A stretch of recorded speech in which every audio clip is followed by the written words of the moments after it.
विदुर द्वारा इतना समझाए जाने पर भी महत्वाकांक्षी और पुत्र के अंधे मोह से ग्रस्त धृतराष्ट्र अपने व अपने पुत्र की इच्छा के विरुद्ध तथा विदुर द्वारा प्रेरित किए गए व सुझाए गए निर्णय को अपनाने में सक्षम नहीं हो पाए।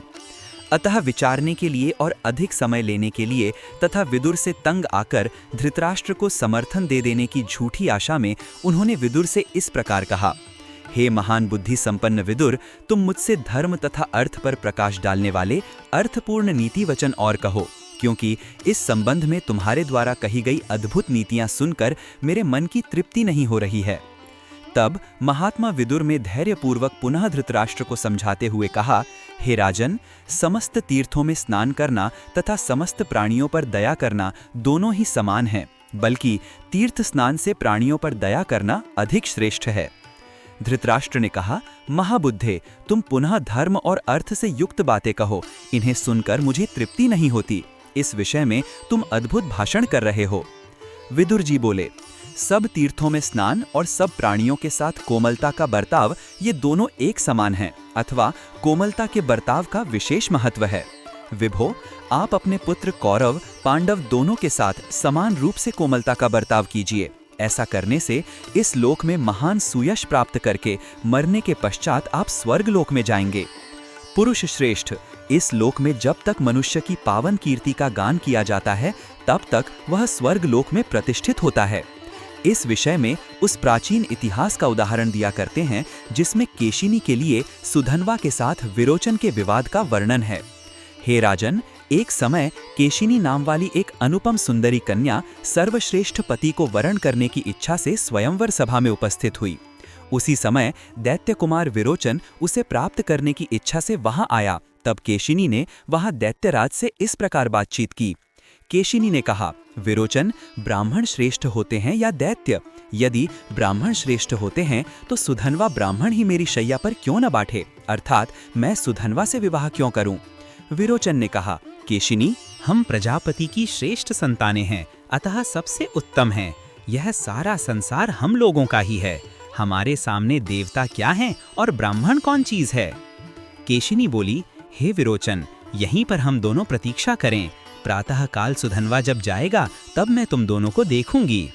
विरोचन बोला, कल्याणी, तुम जैसा कहती हो वही करूंगा। भीरू, प्रातः काल मुझे और सुधन्वा को एक साथ उपस्थित देखोगी।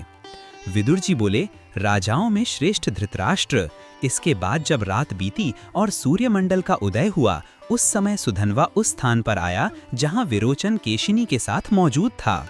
भरत श्रेष्ठ, सुधन्वा प्रहलाद कुमार विरोचन और केशिनी के पास आया। ब्राह्मण को आया देख केशिनी उठ खड़ी हुई और उसने उसे आसन, पाद्य और अर्घ्य निवेदन किया। सुधन्वा बोला, प्रहलाद नंदन, मैं तुम्हारे इस सुवर्णमय सुंदर सिंहासन को केवल छू लेता हूँ, तुम्हारे साथ इस पर बैठ नहीं सकता, क्योंकि ऐसा होने से हम दोनों एक समान हो जाएंगे। विरोचन ने कहा, सुधन्वन, तुम्हारे लिए तो पीड़ा, चटाई या कुश का आसन उचित है। तुम मेरे साथ बराबर के आसन पर बैठने योग्य हो ही नहीं।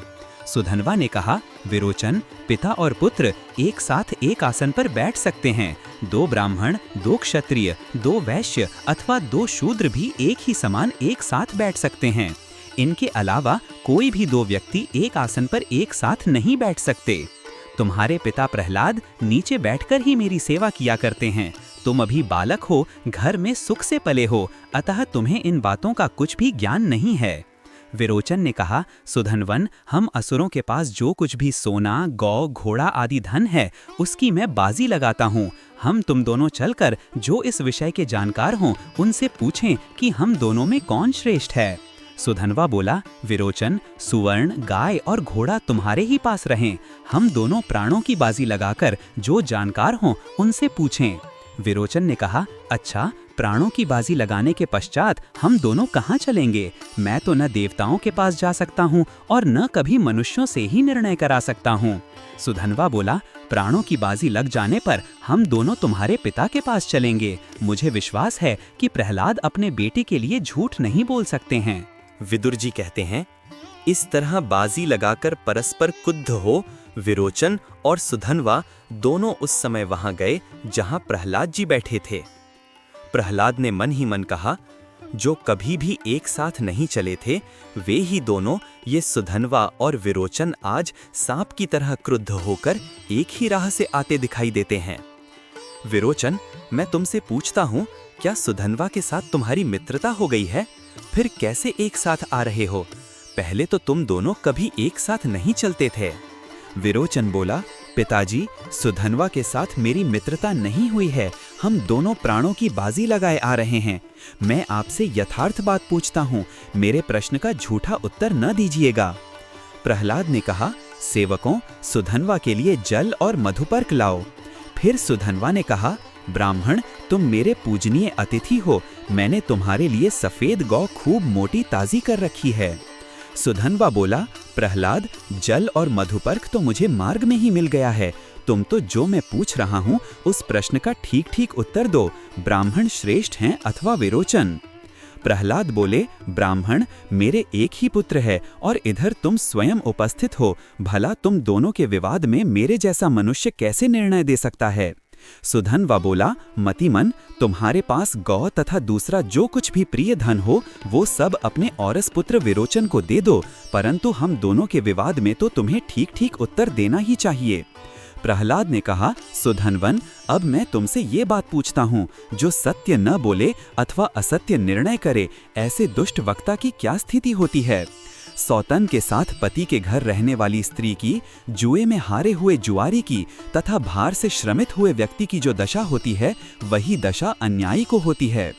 असत्य या अनुचित निर्णय देने वाला नगर में बंदी होकर भूख से परेशान होता हुआ द्वार के बाहर खड़े शत्रुओं को देखता है। यानी गलत न्याय करने वाला राजा अपनी श्री, वैभव व सत्ता को खोकर शत्रुओं द्वारा जीत लिया जाता है। पशु के लिए झूठ बोलने से 5 पीढ़ियों को, गौ के लिए झूठ बोलने पर 10 पीढ़ियों को, घोड़े के लिए असत्य करने पर 100 पीढ़ियों को और मनुष्य के लिए झूठ बोलने पर 1000 पीढ़ियों को मनुष्य नरक में धकेलता है। सोने के लिए झूठ बोलने वाला भूत और भविष्य सभी पीढ़ियों को नरक में गिराता है। पृथ्वी तथा स्त्री के लिए झूठ कहने वाला तो अपना सर्वनाश ही कर लेता है। इसलिए तुम भूमि या स्त्री के लिए कभी झूठ न बोलना। प्रहलाद ने कहा, विरोचन, सुधन्वा के पिता अंगिरा मुझसे श्रेष्ठ हैं, सुधन्वा तुमसे श्रेष्ठ हैं, इसकी माता भी तुम्हारी माता से श्रेष्ठ है, अतः तुम आज सुधन्वा से हार गए।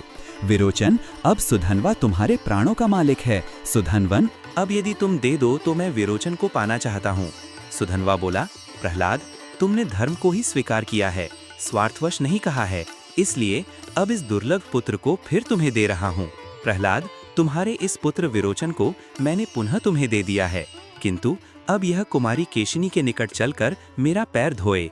विदुर जी कहते हैं, हे नरेश, आपको पृथ्वी के लिए झूठ नहीं बोलना चाहिए। पुत्रों के लिए असत्य कहकर आप पुत्रों व मंत्रियों सहित नाश को प्राप्त न हो। पशुपालक के डंडा लेकर पशुओं की रक्षा करने के समान हे राजन, देवता कभी डंडा लेकर मनुष्यों की रक्षा नहीं करते, अपितु जिसकी वह रक्षा करना चाहते हैं उसे उत्तम बुद्धि से युक्त कर देते हैं। मनुष्य कल्याण के कार्यों में जैसे जैसे मन को संयुक्त करता है, वैसे वैसे उसकी समस्त कामनाएं सिद्ध होती चली जाती हैं। समस्त अर्थों की उसे सिद्धि होने लगती है, इसमें संदेह नहीं है। कपटपूर्ण व्यवहार करने वाले दुर्जन माया में रत पुरुष को वेद पाप से मुक्त नहीं करते। वे अंतकाल में उसे वैसे ही त्याग देते हैं, जैसे पक्षी के बच्चे पंख निकल आने पर घोंसला त्याग देते हैं, उसी प्रकार वेद भी अंतकाल में उसे त्याग देते हैं। शराब पीना, कलह, समूह से बैर, पति व पत्नी में विरोध करना, अपनी जाति को छोड़ देना, राजा से दुश्मनी करना, स्त्री व पुरुष का विवाद, ये सब कुपथ है, इन्हें त्याग देना चाहिए। हस्तरेखा देखने वाला, चोरी करके व्यापार करने वाला, जुआरी, वैद्य, शत्रु, मित्र और नर्तक, इन सातों को कभी भी गवाह नहीं बनाना चाहिए। अग्निहोत्र, मौन धारण करना, स्वाध्याय तथा अनुष्ठान, ये 4 कार्य यदि श्रद्धापूर्वक किए जाएं तो अभय होता है, किंतु सही प्रकार संपन्न करने पर यही चारों कार्य भय देने वाले होते हैं। घर में आग लगाने वाला, विष देने वाला, जारद संतान की कमाई खाने वाला, शराब विक्रेता, शस्त्र निर्माता, चुगली करने वाला, मित्र से द्वेष रखने वाला, पर स्त्रीगामी, गर्भ की हत्या करने वाला, गुरु स्त्रीगामी, ब्राह्मण होते हुए मद्य का सेवन करने वाला, क्रूर स्वभाव वाला, बकवादी, नास्तिक, वेद निंदक, गांव का पुरोहित, घूस लेने वाला, कटु स्वभाव वाला, अपनी प्राण रक्षा के लिए गिड़गिड़ाने वाला, समर्थ होते हुए भी प्राणियों की हिंसा करता है, ये सब के सब ब्रह्म हत्यारों के समान हैं। जलती हुई आग से सोने की पहचान होती है, सदाचार से सत्पुरुष की, व्यवहार से साधु की, भय आने पर शूर की, आर्थिक कठिनाई में धीर की और कठिन आपत्ति में शत्रु एवं मित्र की परीक्षा होती है। बुढ़ापा रूप को, आशा धैर्य को, मृत्यु प्राणों को, निंदा धर्मचर्या को, नीच जनों की सेवा को, काम लज्जा को हर लेते हैं, परंतु अभिमान तो व्यक्ति का सब कुछ हर लेता है। शुद्ध व शुभ आचरण से लक्ष्मी प्राप्त होती है, प्रगल्भता से वह बढ़ती है, चातुर्य व बुद्धिमानी से अपनी जड़ें जमाती है और संयम द्वारा वह सुरक्षित रहती है। 8 गुणों से मनुष्य की शोभा बढ़ती है, बुद्धि, कुलीनता, इंद्रियों पर नियंत्रण, शास्त्रों का अभ्यास, पराक्रम, मितभाषी होना, यथाशक्ति दान देना तथा कृतज्ञता। हे तात, ऊपर कहे 8 गुण यद्यपि बहुत प्रभावशाली हैं, तथापि मात्र एक ही गुण बलपूर्वक इन 8 पर अधिकार कर लेता है, वह है राज सम्मान। राजा का यह एक गुण इन सब में से बढ़कर है। तेजस्वी या प्रतिष्ठित व्यक्ति के अवगुण भी गुणों में बदल जाते हैं, निर्बल के गुण भी अवगुण हो जाते हैं। जैसा कि चाणक्य भी कहते हैं, चंद्रमा के कलंक सभी देख लेते हैं, परंतु सूर्य से कोई दृष्टि भी नहीं मिला पाता। राजन, मनुष्य लोक में ये 8 गुण स्वर्ग लोक का दर्शन कराने वाले हैं। इनमें से 4 तो संतों के नित्य संबंध हैं, उनमें सदा विद्यमान रहते हैं, और 4 का सज्जन पुरुष अनुसरण करते हैं। यज्ञ, दान, अध्ययन और तप, ये 4 सज्जनों के साथ नित्य संबंध हैं, और इंद्रिय निग्रह, सत्य, सरलता तथा कोमलता, इन 4 का संत लोग अनुसरण करते हैं। यज्ञ, अध्ययन, दान, तप, सत्य, क्षमा, दया और अलोभ, ये धर्म के 8 प्रकार के मार्ग बताए गए हैं।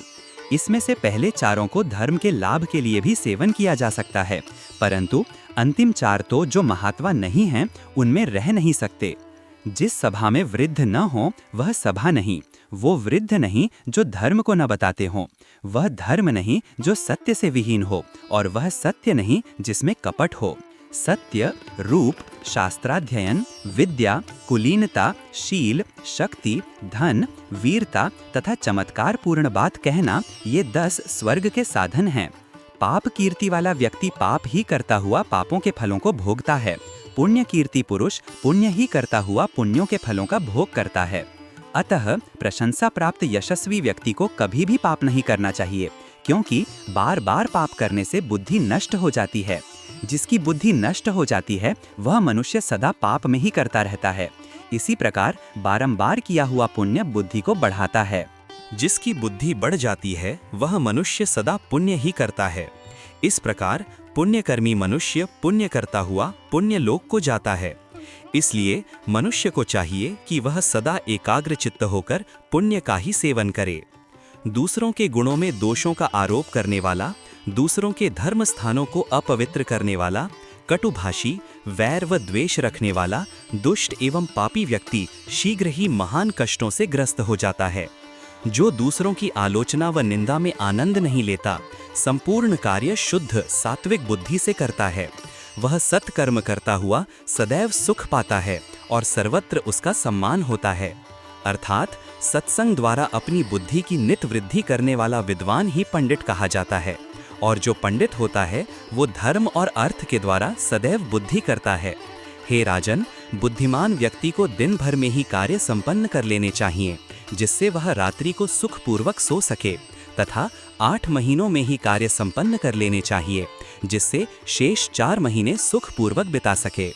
इसी प्रकार हे राजन, अपने जीवन के पूर्व भाग में ही मनुष्य को वह कार्य कर लेने चाहिए जिससे वह सुख व निश्चिंतता पूर्वक वृद्धावस्था गुजार सके तथा मृत्यु के पश्चात परलोक में भी सुखपूर्वक रह सके।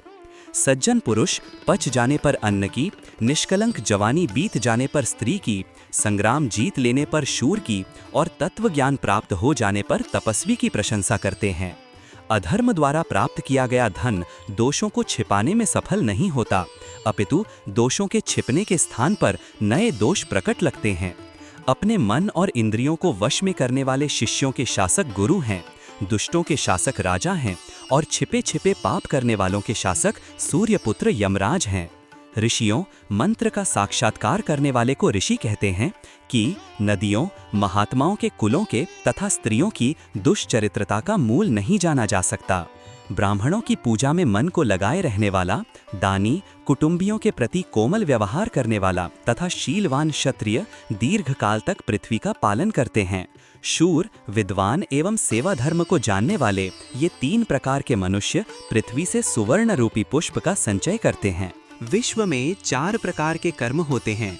बुद्धि द्वारा किए जाने वाले जो उत्तम श्रेष्ठ कहे जाते हैं, बाहुबल से किए जाने वाले जो मध्यम प्रकार के कहे जाते हैं, छल या कपट द्वारा सिद्ध होने वाले जो निकृष्ट अधम माने गए हैं, तथा विवश होकर मजबूरी में अथवा भार की भांति ढोकर किए जाने वाले जिन्हें अत्यंत ही निकृष्ट माना जाता है। हे राजन, दुर्योधन, शकुनी, मूर्ख दुशासन और कर्ण आदि के वश में होकर आप ऐश्वर्य तथा सुख की कामना कैसे कर सकते हैं? हे भरत श्रेष्ठ, पांडव सवगुण संपन्न हैं, आपको पिता के समान मानते हैं, अतः आपका भी यह कर्तव्य है कि आप उन्हें पुत्रवत मानें।